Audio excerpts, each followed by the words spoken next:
थोड़ी देर बाद हम लोग घूमने निकल जाते हैं। एकाएक ही मुझे ईरा के पत्र की बात याद आती है, जो बात मैं सुबह से सुनाने के लिए आतुर थी। इस गुस्सेबाजी में पता नहीं मैं कैसे भूल गई। सुनो, ईरा ने लिखा है किसी भी दिन मेरे पास इंटरव्यू का बुलावा आएगा, इसके लिए मुझे तैयार रहना होगा। कहाँ से? कलकत्ता से, कुछ याद करते हुए संजय पूछता है। और फिर एकाएक ही उछल पड़ता है, यदि तुम्हें वहाँ जॉब मिल जाए तो मज़ा आ जाएगा दीपा, मज़ा आ जाएगा। हम सड़क पर हैं, नहीं तो अवश्य ही आवेश में आकर कोई हरकत कर डाली होती इसने। जाने क्यों मुझे इसका इस प्रकार प्रसन्न होना अच्छा नहीं लगता। वो क्यों चाहता है कि मैं कलकत्ता चले जाऊं उससे दूर? तभी सुनाई देता है, तुम्हें यह जॉब मिल जाएगी तो मैं भी अपना कलकत्ता तबादला करवा लूँगा हेड ऑफिस में। यहाँ रोज रोज की किचकिच से मेरा मन ऊब गया है। कितनी ही बार सोचा कि तबादले की कोशिश करूं, पर तुम्हारे ख्याल ने हमेशा मुझे बांध लिया। ऑफिस में शांति हो जाएगी और मेरी शामें कितनी वीरान हो जाएंगी। उसकी आवाज़ की आर्द्रता ने मुझे छू लिया। एकाएक मुझे लगने लगा कि रात बड़ी सुहावनी हो गई है। हम दूर निकलकर अपनी प्यारी टेकरी पर जाकर बैठ गए। दूर तक हल्की हल्की सी चांदनी फैली हुई थी और शहर की तरह यहाँ का वातावरण भी धुएं से भरा हुआ नहीं था। वह दोनों पैर फैलाकर बैठ जाता है और घंटों तक मुझे अपने ऑफिस के झगड़े की बातें सुनाता है और फिर कलकत्ता जाकर जीवन बिताने की योजनाएं बनाता है। मैं कुछ भी नहीं बोलती हूँ, बस एकटक उसे देखते रहती हूँ। जब वह चुप हो जाता है तो मैं बोलती हूँ, मुझे इंटरव्यू में जाते हुए बड़ा डर लग रहा है। पता है नहीं क्या कैसे कैसे पूछते होंगे। मेरे लिए तो ये पहला मौका है। तभी वह खिलखिला कर हंस पड़ता है। तुम भी एक मूर्ख हो, घर से दूर हो, यहाँ कमरा लेकर अकेली रहती हो, रिसर्च कर रही हो, दुनिया भर में घूमती फिरती हो और इंटरव्यू के नाम पर क्यों डरती हो? फिर गाल पर हल्की सी चपत जमा देता है। फिर समझाता हुए कहता है, और देखो आजकल ये इंटरव्यू आदि तो सब दिखावा मात्र होते हैं। वहाँ किसी जान पहचान वाले से इन्फ्लुएंस डलवा लेना। पर कलकत्ता तो मेरी एकदम नई जगह है। वहाँ ईरा को छोड़कर मैं किसी को नहीं जानती हूँ। अब उन लोगों से जान पहचान हो तो दूसरी बात है, उनके अलावा किसी को भी तो नहीं जानती। वो मेरे चेहरे पर नजर गड़ाकर पूछता है, निशीत भी तो वही है। होगा, मुझे क्या करना है उससे? मैं एकदम ही भन्ना कर जवाब देती हूँ। पता नहीं क्यों मुझे लग रहा था कि वह अब यही बात कहेगा। मुझे कुछ नहीं करना, वो छेड़ने के लहजे से कहता है और मैं भवक पड़ती हूँ। देखो संजय, मैं 1000 बार तुमसे कह चुकी हूँ कि उसे लेकर मुझसे मजाक मत किया करो। मुझे इस तरह का मजाक बिल्कुल भी पसंद नहीं है। और वो खिलखिलाकर हंस पड़ता है, पर मेरा तो मूड खराब हो जाता है। हम लौट आते हैं। वह मुझे खुश करने के इरादे से मेरे कंधे पर हाथ रख देता है। मैं झपट कर हाथ हटा देती हूँ। क्या कर रहे हो? कोई भी देख लेगा। कौन है जो यहाँ देखेगा? और देख भी लेगा तो अपने आप ही कुढ़ेगा। नहीं, हमें नहीं पसंद ये बेशर्मी। और सच ही मुझे रास्ते में ऐसी हरकतें पसंद नहीं है, चाहे वह रास्ता निर्जन क्यों ना हो। रास्ता तो रास्ता ही है, और फिर वह कानपुर जैसी जगह है। कमरे में लौटकर मैं उसे बैठने को कहती हूँ, पर वह बैठता नहीं है, बस बाहों में भरकर एक बार चूम लेता है। यह भी जैसे उसका रोज का नियम है। वह चला जाता है। मैं बालकनी में निकलकर उसे देखते रहती हूँ। उसका आकार छोटा होते जाता है। सड़क के मोड़ पर जाकर वह लुप्त हो जाता है और मैं उसे देखती ही रहती हूँ, निरुद्देश्य सी, खोई खोई सी। फिर आकर पढ़ने बैठ जाती हूँ।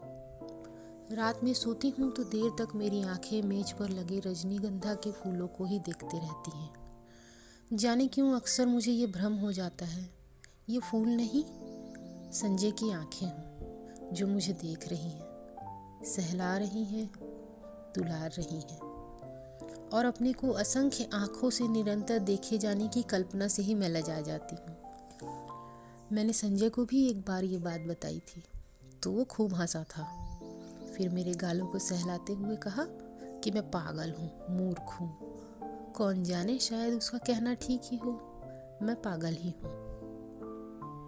मैं जानती हूँ संजय का मन निशीथ को लेकर कभी कभी सशंकित हो उठता है, पर मैं उसे कैसे विश्वास दिलाऊं कि मैं निशीथ से नफरत करती हूँ। उसकी याद मात्र से मेरा मन घृणा से भर उठता है। फिर 18 वर्ष की आयु में किया गया प्रेम होता है, बिल्कुल बचपना, महज पागलपन। उसमें आवेश रहता है पर स्थायित्व नहीं होता, गति होती है पर गहराई नहीं होता। जिस वेग से वो आरंभ होता है, जरा सा झटका लगने पर उसी वेग से टूट भी जाता है, और उसके बाद आहों, आंसुओं, सिसकियों का एक दौर, सारी दुनिया की निस्सरता और आत्महत्या करने के अनेक संकल्प और तीखी घृणा। जैसे ही जीवन को दूसरा आधार मिल जाता है, उन सबको भूलने में एक भी दिन नहीं लगता। फिर तो वह सब एक ऐसी बेवकूफ़ी लगती है जिस पर बैठकर घंटों हंसने की तबीयत होती है। तब एकाएक ही इस बात का एहसास होता है कि ये सारे आंसू, ये सारी आहें उस प्रेमी के लिए नहीं थी, बल्कि जीवन की उस रिक्तता, खालीपन और शून्यता के लिए थी, जिसने जीवन को नीरस बनाकर बोझिल कर दिया था। तभी तो संजय को पाते ही मैं निशीथ को भूल गई। मेरे आंसू हंसी में बदल गए और आहों की जगह किलकारियां खूंजने लगी। पर संजय है कि जब भी देखो निशीथ की बात को लेकर व्यर्थ ही खिन्न हो जाता है। मेरे कुछ कहने पर वह खिलखिलाता अवश्य है, पर मैं जानती हूँ कि वह पूर्ण रूप से आश्वस्त नहीं है। उसे कैसे बताऊं कि मेरे प्यार का, मेरी कोमल भावनाओं का, भविष्य की मेरी अनेक योजनाओं का एकमात्र केंद्र संजय ही है। ये बात दूसरी है कि चांदनी रात में किसी निर्जन स्थान में पेड़ तले बैठकर मैं अपनी थीसिस की बातें करती हूँ, वह अपने ऑफिस की, मित्रों की बातें करता है, या हम किसी और विषय पर बातें करते हैं। पर इन सब का यह मतलब तो नहीं कि हम प्रेम नहीं करते।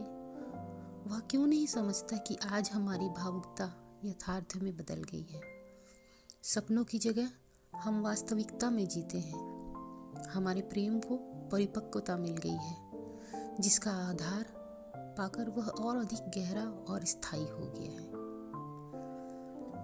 पर मैं संजय को कैसे समझाऊं ये सब? उसे कैसे समझाऊं नीतीश ने मेरा अपमान किया है, एक ऐसा अपमान जिसकी कचोट से आज भी मैं तिलमिला उठती हूँ। संबंध तोड़ने से पहले एक बार तो उसने मुझे बताया कि आखिर मैंने ऐसा कौन सा अपराध कर डाला था जिसके कारण मुझे उसने इतना कठोर दंड दे डाला।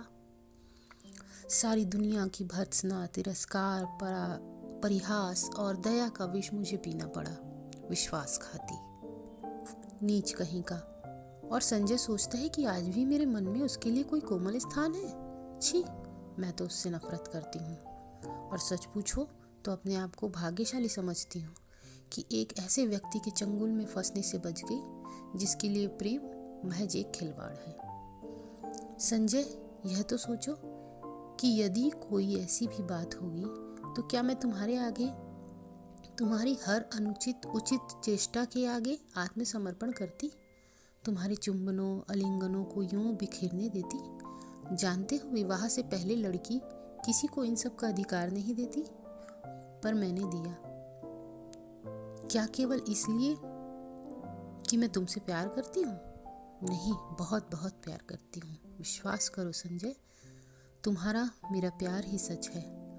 निशीथ का प्यार तो मात्र छल था, भ्रम था, झूठ था।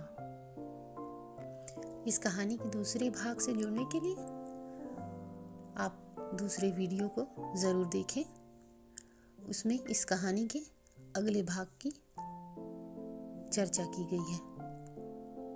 मैं आशा करती हूँ आपको ये कहानी पसंद आ रही होगी।